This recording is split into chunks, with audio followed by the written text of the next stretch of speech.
What's going on, guys? Welcome back to the channel, Pete's Carport. Thanks for joining me again. It's a very hot and muggy day out here in Tampa, Florida, but I really want to get this 190E out of the way. I want to get this thing started today. So I'm on a mission. The fuel pump came in. All I've got to do right now, I've got to get the old hose line that's damaged off of down there, and I've got everything set up in here. Definitely going to link this fuel pump because I picked this up. It's a remanufactured, found it on eBay, came in very well packed, professional box. I think the company's name is Fuel Injection Corporation, and they throw an 18-month guarantee on the fuel pump, and the fuel pump looks brand new. And I want to say I picked it up for around $40 and then a little bit more for shipping. So awesome deal on that because they're closer to $100 to buy new. So it's the it's also the factory one. I think it's what is it, Bosch? Yeah. So it's the same as factory one that I took out, which is sitting right here. That's seized up. So we're gonna be able to get that. It's got a new fuel filter, and we've got our accumulator. Everything's tightened up. This is our new hose line. We need to take the old one off and then get this one in.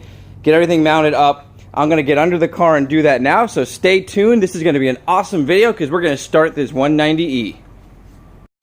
Alright guys, so we got the whole system set up in there. It took a lot longer than I expected, mainly due to the fact that I had to figure out positive, negative on this fuel pump. And hooking up a battery to this car was quite difficult because the one I wanted to use was dead. And I had to basically take the one out of my SC300. And it just wasn't the right size, so I had to rig up a ground for it. And so now I'm at the point where I've got the fuel pump hooked up positive, negative, right. I've got all the lines on there. My hose clamp broke for this little piece here. So for right now, I'm going to zip tie that. I'm going to go ahead and get fuel in there, get that heat inside the tank so that if we add any water, we're not going to be in any issues running water through the carburetor. And we're going to go ahead and try to get it started. So let me go ahead and set this up so you guys can view that. So guys, if you didn't see the last video, I actually washed out my fuel tank with the tank still intact in the car, and I let it dry for a couple of days. We actually had a storm come through, so I did not come back down here. I just let it sit open underneath the car and dry. Now I'm going to be adding this ISO heat, which will basically eliminate any of the water that could be still in the tank. And then we're going to add our 93 octane fuel. So let me go ahead and get that added. I'm going to go ahead and add my fuel, set the camera up so you guys can see it start. Alright guys, so I'm going to jump on in, try to get her started. I did not have a ton of fuel, so I added what I could, which is about maybe a half a gallon. So let's see if we can get her started up.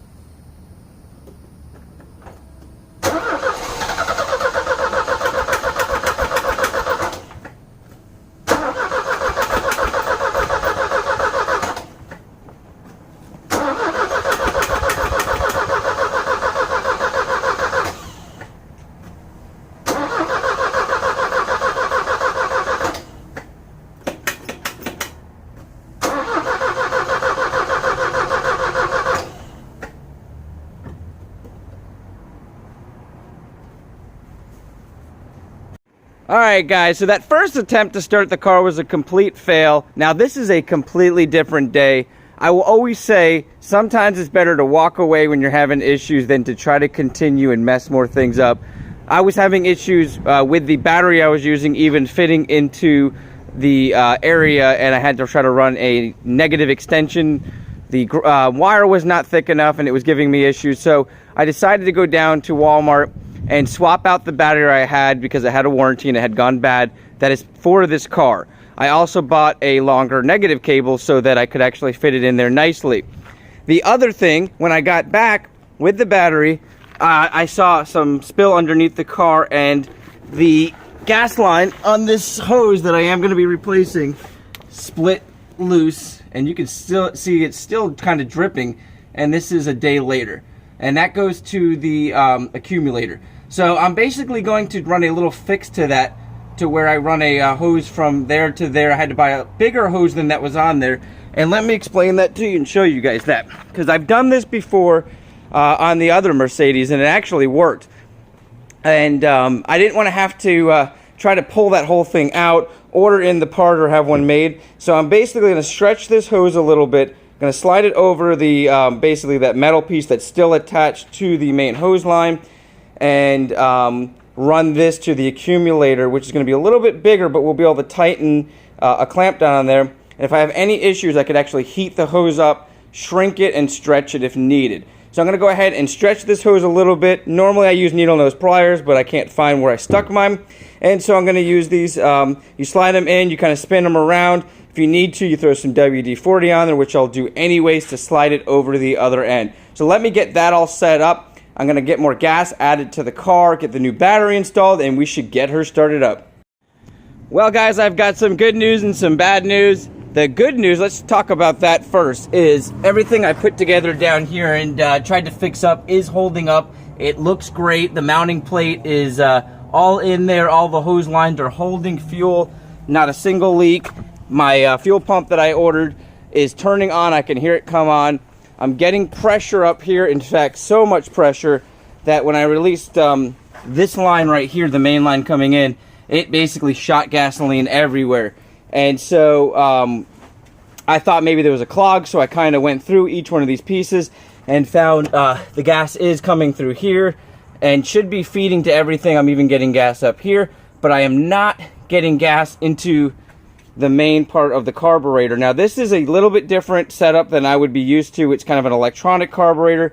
I'm not familiar with it, but all I'm trying to do is track down where my fuel is not getting to the car. So I can start the car, which I'm going to do right now for you guys, by adding fuel right into the top of the carburetor right there and starting it up. Once that fuel runs out, the car dies out. So let's go ahead. I'm going to show you that. I'm going to finish off this video. It's been a long day. I'm covered in gasoline. I'm covered in sweat. It's hot, muggy. It's been raining on and off all day. But I've got some positive things. The car has started. I'm ready to move on to the SC300, put this project, which all I was trying to do is make sure the engine was going to start up, and I was hoping I could move it around the lot. Not a big deal. I can keep it parked here and still maneuver around and do a lot of stuff over here. I've got a lot of plans on modifying that area, but let's go ahead and get it started up for you guys so you can hear it at least start. Okay, guys, so I went ahead and added gas to that carburetor. And you can hear it wanting to start there. I'll be able to get it started this time here.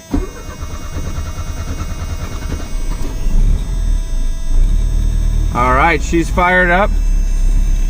Obviously no RPM gauge, but you can see the economy gauge going up and down. The fuel pressure looks good. Obviously, I mean the oil pressure. Obviously I'm going to change out the oil. It's got a Fram oil filter. There it goes. Fired right up.